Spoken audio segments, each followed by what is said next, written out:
right, Wolfpack Nation, welcome back for part 2 of our discussion of the 2013 NC State football team. If you've seen part 1, you know exactly what's going on right now. But if you haven't seen part 1 yet, make sure to go check that out first and foremost, and then come right back here so that way we can pick up right where we left off. Enjoy it and go Pack, y'all. I'm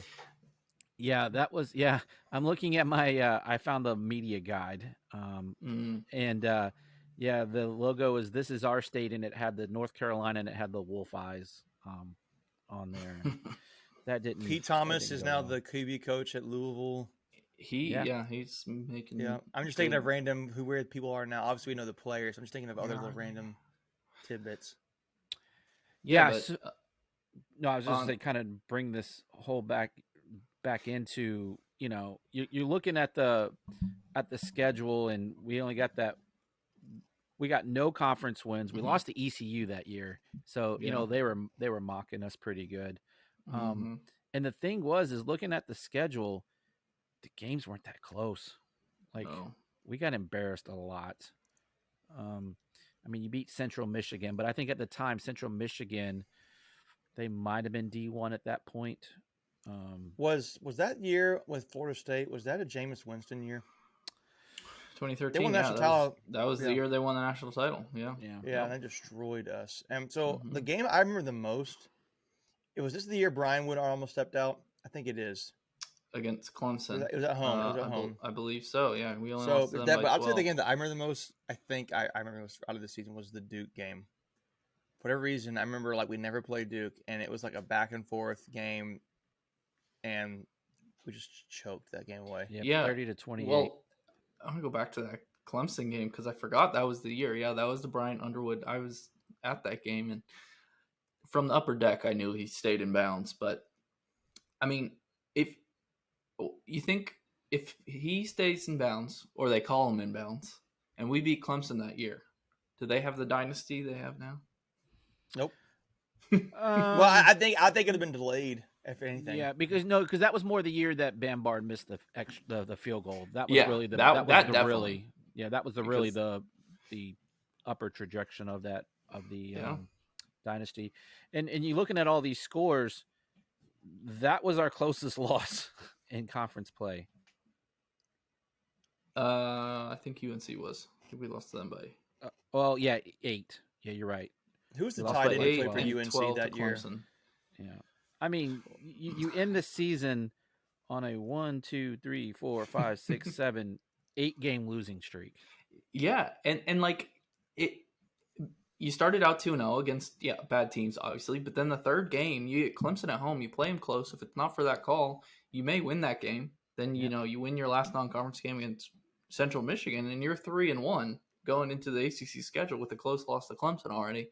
Yep. And it was looking like okay, maybe we look at what do we have in this new coach, and obviously didn't last long. Yeah, so kind of just talking about that, from a fan perspective, as we always do here on the channel, you're not feeling pretty good. You're like, we got rid of Dave. I'm not Dave. We got rid of Tom O'Brien for Dave. What? And I get it. We had pretty much plateaued with Tom O'Brien, and things were getting a little sour because of the whole Russell Wilson and Mike Glennon situation. But you bring in Dave Doran, and because you remember, this is the other thing people may not remember. Dave Doran was coming off that Orange Bowl performance with Northern Illinois, so he kind of had he was the hot name, the guy that everybody kind of wanted, and you start off the 2-0, and then you end up 3-9 overall, and you go 3-5 at home, but 0-4 away, and conference is 0-8. And really, because of the 8-game losing streak, nothing was going. You didn't really see any glimmer of hope at that point. Yeah, not on an 8-game losing streak. So, man, what? Go ahead. Yeah, it was. I don't know. Like I said, you started out pretty well, but then I'm trying to remember who were on some of these other teams that we played. Was that so? Who's the tight end at UNC that plays with the Steelers? Well, that was Ebron, wasn't it? Yeah, I think Ebron was on that. Was he on that team that year? I think he was. for UNC. I'm trying to look at like Florida State was Jameis Winston and all that. You had like, do you even remember who the coaches were? Like, who was the coach for Syracuse? Like, I mean, like some of these coaches, I'm like, yeah, was it Dino Dino Babers? I think he was a first year coach there. Let me No, look he at couldn't have been. 2012. No, he Couldn't was have a been. little bit after. Yeah. I see the guy. He wore glasses. He was kind of like an offensive minded dude. I just can't. So Gina Babers, that's not right. So Scott Schaefer was the coach. Yep. Nope. Not the guy I was don't thinking even- about. I don't even At- remember that name. in from 2013 to 2015 at Syracuse, and then it was Dino Babers in 2016. Yeah. I mean, if you look at this right now, like you're looking at the coaches, kind of you're talking about the only other coach than the ACC that was with that team is Dabo. I mean, everyone else is Yeah. recycled their coach. That's Some true. multiple times. Mhm. So Carolina, was that Butch in 2013? I think so. No, that was Fedora. Was it Fedora? Yeah, I think it was Fedora. UNC football coach. I know it was right about that 2013. time is when they made the switch. I couldn't remember. It was Larry Fedora. or Fedora. Laura Um, Fedora. And then I believe Duke would have been still Cutcliffe at that point. Yeah. Mm-hmm. Yep. I I think don't know. I don't Boston remember. College was the guy that came from Ohio State. I think. Can't think of him. Like not their current Ohio State guy, but they had a different Ohio State guy. Steve Adazio, or is he? Oh, was that Adazio then? I think it was May have Adazio. been. Yeah, you're right. It might have been him. Mhm. Then Ruffin obviously McNeil was ECU. I was gonna say right now Ruffin, and Yep. then Friedgen still with Maryland at Friedgen. that point, or was that oh boy that went to Connecticut? So here it was Michael. No, it's who it is now. I'll say it's Mike Loxley. No, that's who it is now. It was I am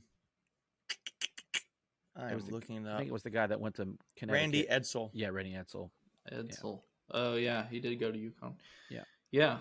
I mean, So like the only coaches are at Clemson and State. The only ones who kept their coaches, right? Yeah, who was at Yeah. Wake at that point? that still would have been. Was that the guy that ended up going to Baylor?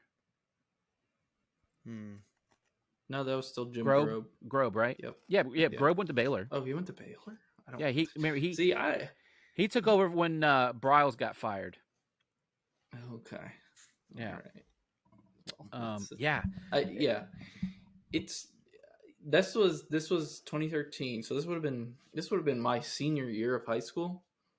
So I don't remember a lot outside of just NC State. Like now that I'm like doing this and covering more, I remember more outside the ACC. But back then I was still playing. I was playing football. That was my senior year of high school football. So like I was really focused on just State that year. But yeah, it's crazy that State and Clemson, and I mean, I guess Florida State had the national championship, but that was with Jimbo. But you could argue State and Clemson have been two of the top 3 or 4 most successful ACC teams in that time frame, and they're the only ones who have kept their coach. Yeah. Just looking at some of the defense here, it was a unit that, again, the other thing too is we started a lot of young kids the first year. Just looking at some of the stats, and we definitely struggle. I mean, like when you finish 3-9, you're going to struggle on all sides of the ball. Yeah. I think our best unit was special teams with Sadie. He was still kicking. Oh for yeah, us. he was up there on the all-time. I think he was the NC NC State's Player of the Year award. It's like when Oh, your for kicker sure. wins that, it's like Oh no, that's not saying a whole It lot. might have been the long snapper too. No. I don't know. He might have finished second in the balloting. It was just Yeah. All ACC. Man, looking Yeah. at the stats what do you on got? defense, since you mentioned it. Yeah. Our leading tackler that year with 106 tackles, Robert Caldwell. I do not remember that name at all. I remember the name, but I don't remember. I'm kind of surprised that was the player. Yeah. Yeah, Dante Johnson was number 2 with 81, who obviously remember him. Yep. But yeah. Before we continue, I want to take a quick second to tell you about our sponsor, Flightland's Jessup Insurance Group, that has your whole world covered, with agents in 5 offices throughout eastern North Carolina to help you decide how much coverage you need. Offering policies for home and auto, recreational vehicles, commercial, crop, health, life, and employee benefits. They are able to combine options to find a comprehensive solution that works for you. Flightland's Jessup protects the things you love so you can spend less time worrying and more time enjoying them.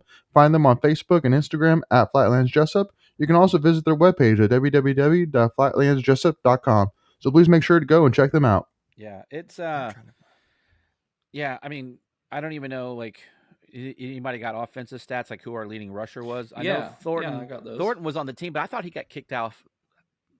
I think Mm. that was the year he ended up getting kicked off. So offensively, you had Brandon Mitchell, for the transfer from Arkansas, who started the season in the QB, played in the first 6 games, and got injured. He threw for 1,000 yards, 7 touchdowns, 6 interceptions. Pete Thomas finished the season, transferred from I think Colorado State. Yeah. He played in the last 9 games, 1,600 yards, 4 touchdowns, 9 interceptions. Oh boy. Jeez. I'm looking back at the clip now of us. I'm looking back at the clip now of us playing Louisiana Tech. And yeah, Brandon Mitchell did get hurt. I can't remember what part of the game he did, but it was like I think second quarter, something like that. And then your rushing leader, Shadrack Thornton, played in 11 games, 768 yards, 4 touchdowns. Okay, so he played in 11. Brandon Mitchell was actually the second leading rusher and playing in only 6 games. And Matt Days played that year. I think that was his freshman year, right? You mentioned him at the beginning.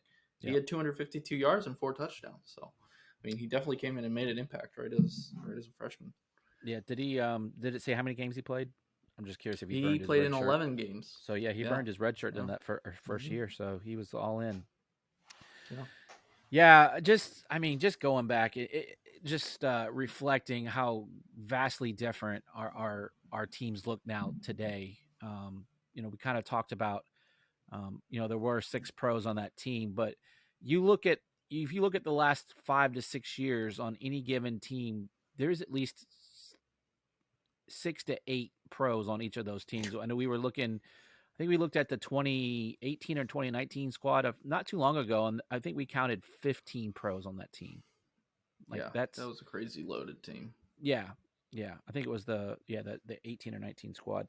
So, but what are your guys'? I mean, we can probably pretty much just wrap this up. We just kind of wanted to just do a quick reflection on the 10-year of now and then, but just kind of what are your overall thoughts of where we were and how far we've come in Dave's 10 plus years now? Go ahead, Michael. Yeah, the biggest thing I think is, I don't know how to phrase it. Maybe successful stability.